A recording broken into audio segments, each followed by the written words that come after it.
Gets it back. Messi! Did it again! Balotelli. Aguero! Overhead kick. Oh my word! That's amazing! Cross and Dempsey is denied. Hey guys, welcome back to the Bench with the Reserve Team podcast here with episode 19. I think we've got a pretty good one for you again here. We're going to talk a little Gold Cup, little Olympics. We're each going to have our own little segment here at the end, and hopefully you enjoy. Yep. Go boys. Big dubs for the U.S. Gold Cup. We did it. I was skeptical. I'll admit it.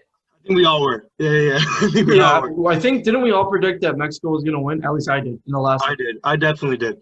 I didn't answer because I didn't. You didn't want to? Yeah, it's fair. I think I said as much as I want to say the U.S. is going to win, I think Mexico's going to. But thankfully I was wrong. Yeah, that sounds about right. I mean, it was a crazy game. There was everything but goals, really. Like there should have been it could have easily been like 7-6. Mm-hmm. Oh, easy. It was so back and forth the entire game too. It was awesome. Yeah. I was in the car and I was watching it on my phone, just trying to figure out what the heck was going on. I drove part of the way. John was driving part of the way. We were like giving each other like commentary. Mm-hmm. It was a crazy way to watch a crazy game. I was playing FIFA with Dan, one of our friends from Manchester, and every minute I just kept turning to the TV because it was like, oh, Mexico, oh, U.S., oh, Mexico. I was like, oh, my God. But, yeah. So let's dive in a little deeper now that we've kind of talked a little bit about it. One thing that was really interesting for me is Berhalter decided to make 2 changes from the lineup that he had gone with for a majority of the tournament, which I thought was interesting. And the big one being Busio. Didn't start in that game. And I thought that was interesting. What did you guys think about that? I was definitely shocked as well because he's been one of the standouts for me. One of my favorites to watch. But what's the guy's name that started? What's his name? Williamson, yeah. He kind of brings more of like a physical presence, I think. And I think that's what Berhalter was going for. Busio, I mean, his game seems like a little like touch and pass, touch and get it. And Williamson kind of just looking at him, he just looked like he had more of a physical presence, and I think that's why Berhalter kind of went with that. And that has been the one knock that Berhalter has mentioned is that Busio, he's worried about his physicality. And obviously the Mexican game is always going to be physical no matter who's on the pitch. That game's going to get chippy. It's going to be fun. You know, there's going to be a lot of physicality. So you could easily be right, but I just thought it was interesting why started every game except the first one, and he came in at halftime. So he's played clear majority of the minutes, and then in the final when it matters, he's on the bench. Mm-hmm. Yeah. Mm-hmm.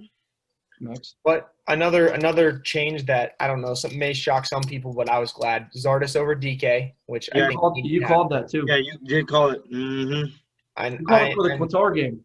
I did, and I think Zardes is starting to play like the striker a lot of people thought he was. I don't think he's going to be the saving grace for the U.S., but I think he's turned into a pretty formidable international starter. And I think it was good to have him and his experience with such a young squad. I think that's what probably was one of the biggest things because DK still very young, still hasn't played a whole lot for us, but having Zardes up top, you just saw he brought like intensity. Like the dude like never stopped running up top. Yeah, I was going to say. Plus, him coming off the bench too, like you could see every game he made an impact, and I mean, we all figured that he was going to start, or we all thought he was going to start. After the Qatar game, I was with Matthew. I was like, yeah, he needs to get in. He's just so decisive. He makes good runs, whether he's getting the ball or not. He opens up space, and I think it was just the right move. It creates more room underneath him in opportunities, and he still gives you a fairly decent physical threat up front. Like obviously DK is going to be bigger, stronger, but it's not like Zardes is a shrimp up there. So right, some of those attributes. Yeah. Yes, sir. Another face in that lineup that has a lot of experience was Kellen Acosta, and the man probably had the match of his life. Dude, Stu Holding was. Oh my God, they were. Yes, yeah, they were loving him, and rightly so. He was class. He was like, and not even to like put it, over the top, but he was like Conte. The dude was just everywhere, and like I'm not even trying to take the piss. He was literally everywhere. He got the assist for Robinson's goal. Like he was probably the man of the match if it wasn't for like Robinson, scoring the goal. But and he did have the second highest rating after Robinson. So. Yeah. So I mean, he free kicks were an area in the tournament that he'd struggled with a little bit. Services weren't the best. Every service was on point that night. He was making tackles all over the pitch, which really helps in front of a young back line to kind of solidify that core. And the man played the game of his life. And now I'm kind of wondering, do you have to find a way to fit him into the squad when all the boys are back? Like, does he have to find his way onto the pitch? I don't know. This tournament is exciting too, considering we won, but it gives the first team like good competition. You know, we want people actually competing for spots and not just giving them. And having Acosta kind of stepping up and playing how he did throughout this tournament kind of puts people who would play in that defensive midfielder role for us, or just in the center mid position, you know, run for their money. So that's definitely going to bring a lot of competitiveness for the qualifiers. Yeah, I think a lot of people, including myself, just assumed Tyler Adams was just going to slide in there and that was his role. But maybe the formation changes now and those two right. I don't know. He was so good, especially against a Mexican team that they had a majority. It sucked that Chucky was out injured since game 1, but they had a lot of players that were in that final against us in the UEFA Nations blah, blah, blah, whatever thing. They brought some boys, and they were a good side. They didn't bring their C team. So. Yeah.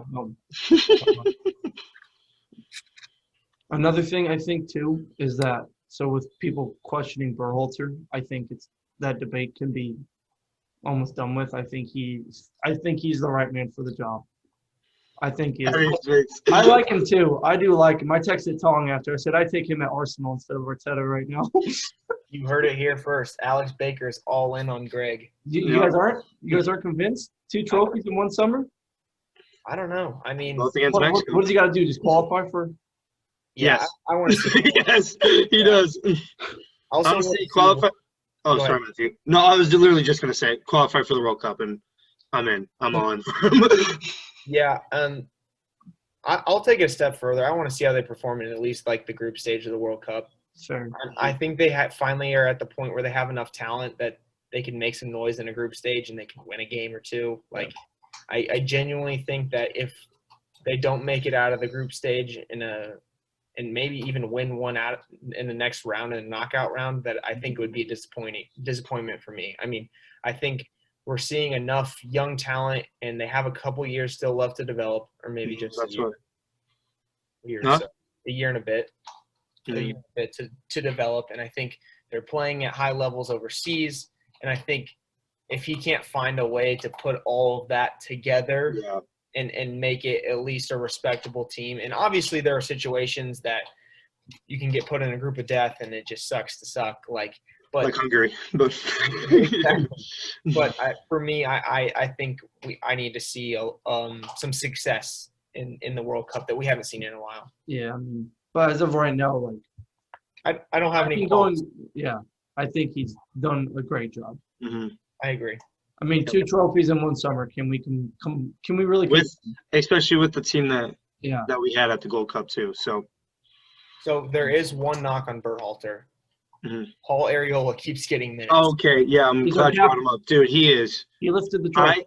Do you guys remember? I don't know how early it was in the first half. He had, one-on-one with the goalie all the time in the world. And did he hit the post? Yeah. No. Oh, I'm talking about another one. Yeah. Okay. He hit the post, and I was like, I think that's just a little bit unlucky as well. Alex. I'm just trying to get at some point, unlucky is just bad. Yeah. Where does he get off, Alex? I mean, he wasn't terrible in the game. I don't think he was terrible.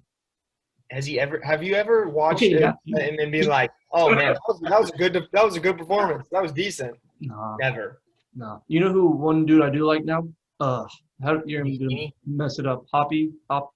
Hoppy? Yeah. I just like how like he just looks pissed off, He's not afraid to run at people. He goes at people, exactly. He's not afraid. He's determined. Yeah. He's got confidence. You can see it on the field. He's confident. He just looks mad. So it's just good. He could be like a really good super sub, I think. Yeah, I think he might fit well with those other guys where he's not a focal point. Like in this attack that we brought to the Gold Cup, like teams were able to key in on him because Zardes isn't going to beat you one-on-one, different things like that. But, like, if he's in a lineup with Pulisic and other guys that have a higher skill level, then maybe he doesn't get as much attention and he's able to create a little bit more. And he was whipping those early balls in across the 18, you know what I'm talking about? Those, oh, my goodness. He had a shot, too, when he took it. He faked the defender in the box and took it on his left, but the goalie blocked it, or it went up or something, whatever. Goalie blocked it. Yeah, he did some good stuff. I think good. there's still some maturity there to be had. He needs to mature a little bit, but I like what I saw. Yeah. All right. So anything else on this topic, or should we move to the other end of the spectrum and talk about the world of the women's team? No, I'm just happy we won it, to be honest. Didn't expect it to. It had me, honestly, like, the game had me on my seat. I don't think, besides, like, the other game when we played Mexico and we won that, like, I've never felt, like, so much emotion with the USA team, to be honest. Like, I'm like, growing, like, in my younger years of being a fan, I was like, I didn't really care for the USA team, to be honest, in the World Cup. But now I'm like, I like them and whatnot. So, like, I've just never felt so connected with them, like, the whole summer, you know, following them. And, like, I went and followed Busio the other day on Instagram. I was like, what am I doing? Like, who am I now? So you're a fair weather American or what? Yeah. No, I used to not like the USA team at all. Like, to be honest, trash on them, but now matured as a fan, I think, you know?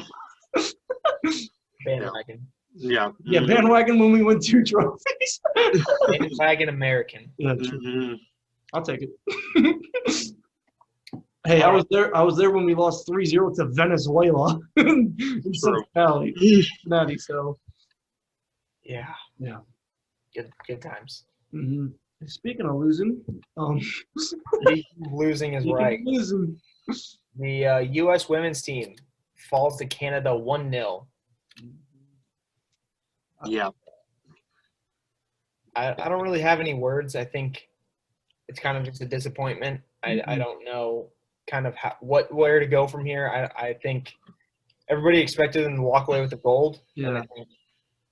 Anything less is a disappointment, and here we are. And I guess they still have the opportunity to bring home a medal, the bronze medal, but not the same. Like, Carly Lloyd looked distraught right after, like, she was in tears. You could tell they really wanted the gold. Is that her last tournament though?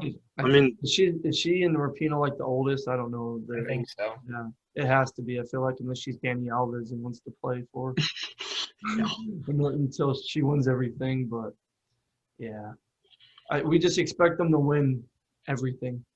So it was like I woke up and I was like, oh, we actually lost 1-0. Yeah, I couldn't believe that too. And I was surprised it didn't go to extra time either. Like I thought, it was just straight up 90, lost to a PK. I was surprised they couldn't create a goal. Like that's what they do is they attack and they put up big numbers and they nothing. Yeah, plus never lost to Canada before. Yeah, what was that? I don't think that was the right choice of words to go with by Rapinoe in her post-game presser. I don't think I've ever lost to Canada before in my life. Well, you just did. So. You just did, yeah. I think that's a poor choice of words. I mean, I know she's frustrated and I know it's a bad loss, but maybe give some props to Canada. They scored a goal, whether it was a pin or not. I mean, our goalie got injured as well. Didn't she? I saw that. She's pretty good. Well, listen there. Yeah. Yeah, she's pretty solid. Yeah.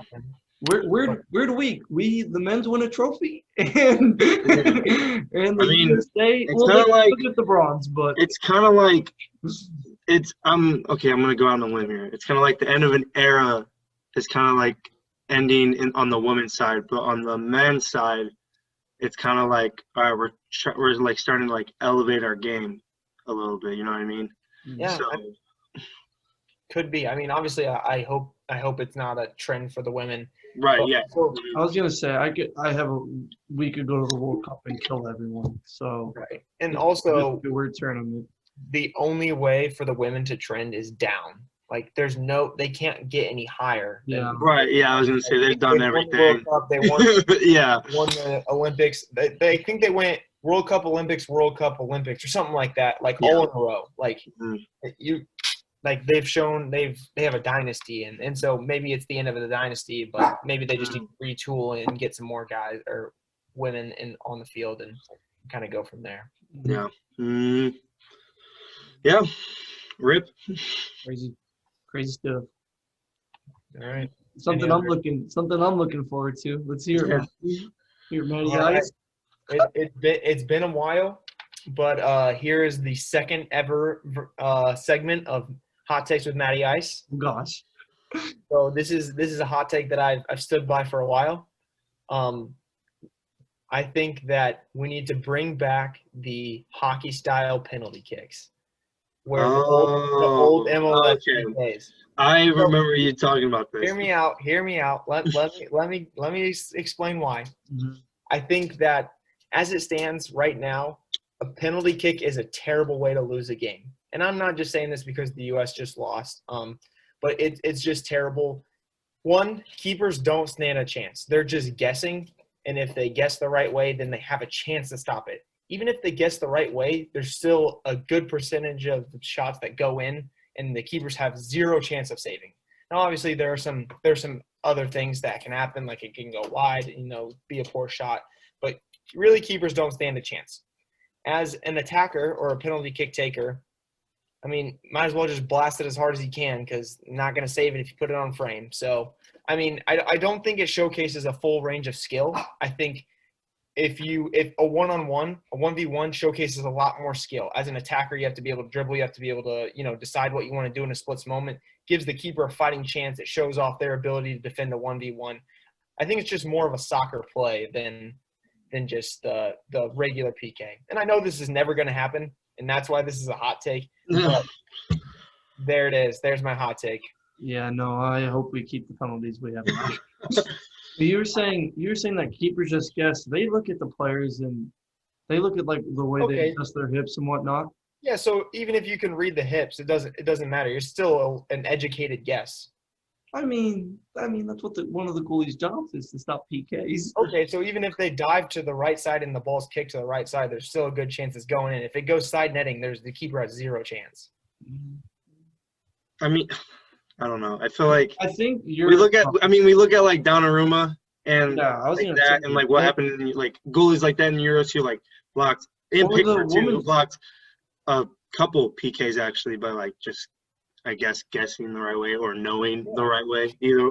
But like I don't know. I think there's also like it like inhibits defenders from like getting involved too, because like you're not if you're in that like style of like PKs, you're not going to want a defender to go up there and you might want an outside back to go.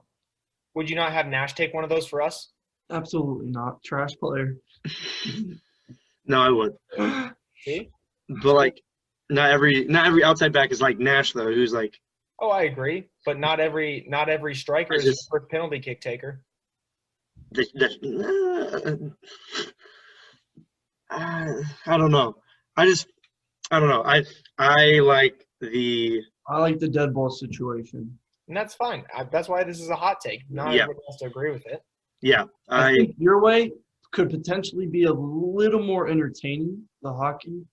I think it actually could be, but I don't know. I also see there's a lot of suspense because I think with the penalties we have now, you are right that goalies kind of really do not have really a fair shot, which kind of gives it more suspense. That's like, okay, are they going to block it?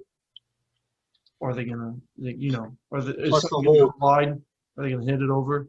I just think it's a more well-rounded way to showcase skills rather than, I don't know. But like, it requires. What skill do you need in a PK shootout, though? You know what I mean? It's a PK shootout. Exactly. Like, you don't need. Can you? It's kind of just like, can you just? But like, why though? Why not? It requires skill to play the rest of the game. Yeah. Okay. I guess. Right? Like it encompasses dribbling. It encompasses decision making. You got to finish. It encompasses more of the game of soccer than just setting the ball down and kicking. For a keeper, you have to come out. You have to defend a 1v1. Yeah, but whether to come out, you can decide whether to stay back. There's all kinds of decision making that has to go on in a split second.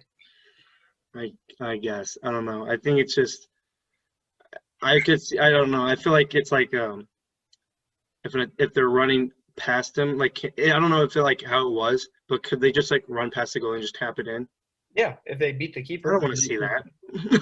Yeah, I don't want to see that. Like I'd rather have someone set the PK or like nail into upper 90 or if he's gonna sky it over or something like that. Like, I don't know. I think there's just like Suspense. Yeah, the suspense with like what's gonna happen. I mean, I think there's still suspense. It's still a 1v1 penalty kick. But I feel like it gives. I don't know. I feel like the attackers have a better opportunity to score off that. Maybe. I don't know. I Which think is crazy considering how, like, quote unquote easy a regular PK is. Yeah, I don't know. I don't know. Like, obviously, I don't have any statistics sitting in front of me. This is just an opinion of mine that I've come up with, and I think it's fun to watch those old highlight videos. I think it's funny. Especially the MLS players did it, so it was huge. Right, yeah. And their big, baggy, sick. Yeah. Right, yeah. They're retros. Yeah. It's a hot take for sure. Yep. Hey, we deal in absolutes, baby. We don't. Hey, we don't if I see them in the next World Cup, we know we were here to hurt. Yeah, I was gonna say. Crazy. All right. So after that segment, we're gonna usher ourselves into a new segment here. We're gonna go with Baker Bets, and I'll just let them kind of take care of it from here. Alex, you want me to? Yeah, go for it. All right. So, as of right now, currently, there are 3 big names that are going around who might be on the way out of their clubs. We can just start with the first. We'll say if it's a risky kind of move, or if we think it's definitely going to happen. So with the first one, it's Jack Grealish to Manchester City. Apparently, or they did offer $100 million, and I think didn't Villa decline? Or no, they didn't decline. I don't think nothing happened yet. Yeah, because I think Villa are gonna offer Jack a new contract with a higher salary. So with that, Alex, is he gonna stay? So I personally think gonna go. I think this could be my risky one of what we're doing. I think Jack is going to stay with Villa this season. I think they could have something special. They just brought in Bailey from Bayer Leverkusen. And Ollie Watkins and him had great chemistry last season. And I've also heard, I don't know if he's the biggest fan of the big, I don't know, something about like a big club mentality or joining a big club like that. It's kind of like joining a super team, especially if City go and get Kane. Like they're going to have a God squad. They should just be able to win everything. So I think, and he loves Villa, he loves the club. He's a Villa man. I think Jack's going to stay. This season at least. Or maybe until January. Okay, at the start of the season, I think he's going to stay too. Just because with everything that Alex just said, and actually going on into the second player, because I feel like these two kind of play a hand in what actually is going to happen, is Harry Kane. Does he go to City? So not apparently. He hasn't been showing up to trainings. I think did he show up today, or he's going to show up? He's going to show up, I think, at the end of this week or next week. Okay. So, and with that, like everyone knows that Kane wants out of Tottenham. He wants to be more successful. He wants trophies. I mean, he's that kind of player. He deserves it. But City already offered $100 million, got declined, but he still obviously wants out. So with that, Al? I think Daniel Levy will eventually accept a bid for him to leave the club. I think, at least what I would do, I do hope the worst for Tottenham. But I think it would be smart to kind of rebuild with what they have. Son resigned. They're about to get Romero from the Atalanta, and they got Gil. I think they could use that money and maybe spend it on what other positions they could need and maybe build off that. I think if a player wants to leave a club, that's how I am. If they want to leave, they can go, especially for that amount. I was gonna say. And they already in Kane's career right now, he needs to start winning trophies. So I think, obviously, he can't do that, or he can't say Daniel Levy doesn't accept it. But I think Daniel Levy will accept a crazy bid, which is going to be absolutely nuts. But I think Kane goes to City eventually. Yeah, I agree. I mean, it's just weird to me because me, Alex, and Drake were talking. We were like, what does Tottenham want? Like, what do they actually want? Like, do they want more money? Do they want, like, players in return for Kane? Like, they might as well offer them something so that Kane can go. You know what I mean? And, like, sooner rather than later. so that you have enough time to either go out and get those players or whatever the case is. You know what I mean? Just clear the situation now, get rid of him, and get that bag that you're going to get, and just go out and buy who you need to buy, or like acquire who you need to acquire from City. So yeah, I agree with Alex. I think Kane is like a definite going to City. Is that a locked in? Yeah, I think that one's the locked in. That one's our locked in bet for sure. I mean, Jack, I think so. The thing with Jack is, if Kane goes, will City actually spend another 100 million on Jack Grealish? Like that'd be absolutely absurd. So Jack, we think stay in Villa, lock in though. Kane going to City, confirmed. Heard it on the reserve team, but not yet. Who? Yeah. All right, and then third is actually just, I think this is just like new news today. Yeah. So Chelsea are reportedly very interested in Romelu Lukaku. Bringing him back. Yeah, bringing him back to his club. For what, Alex? 120? It was like 125 million. His salary was like absolutely insane. I can't. So the thing is, with Hakimi already gone, Inter have already came out and said we don't want to get rid of our big name players. We want to keep them around. We want, like, obviously want to go for the title again, having won it this last season. So with that, Alex, old club, that big amount of money. Inter has come out and said that Lukaku is untouchable. I think he 100% stays at Inter. No player's untouchable, bro. I think no he player. Is. I think he is. It's like Benzema is like untouchable at Real Madrid. They came out and said that. Like, no one's gonna come and get Benzema. And I think with Lukaku, he wanted to go to Inter himself, and he had a fantastic season. I'm pretty sure he got MVP or whatever. And him and Martinez are amazing. Him and just Inter, Conte, great manager. They're gonna. I don't know why he wouldn't want to stay and just push for the title again, coming back off that season. So I think I personally 100% stays at him. I don't think he comes back, especially at Chelsea, the team that got rid of him. See, I'm not hearing all that. I think this is my risky one. I think you're crazy, dude. 125 mil for Lukaku, that's nuts. I think because Chelsea, I guess, are in dire need. They're gonna wait and they're gonna get Haaland next year. Like, I think it's just too good of an opportunity to pass on Inter. Like, they've already gotten rid of Conte. Like, I don't think they would hesitate to get rid of their best player for 130 or 125. Their best player, Max. They need their best player. Go out and buy players. That's how. I don't know. Everyone's a Lukaku. That's how that works. Huh? I said everyone's a Lukaku. That's how that works. Just go buy players. Bring in Danny Welbeck. He's just a player. He'll help, right, Max? I'm just saying. I don't think it's 130 mil is too good of an opportunity for Inter to pass up on. And yeah, you say like they might have come out and said he's untouchable, but I don't know if they're asking the right amount, then I think Inter might be willing to be like, all right, well, have him back. Here you go. Nope. But not happening. Not happening. That's my risky one, though. That's not my clear one. I said that's my risky one. I don't know about this specific instance, but I agree that no player is untouchable. Especially for over 100 mil. He's not going. If he goes, I'll throw my hands up and say, "What the hell, Lukaku? You make me look like a fool." But my heart's telling me he's staying. All right. There you go. There's the first segment of Baker Bets.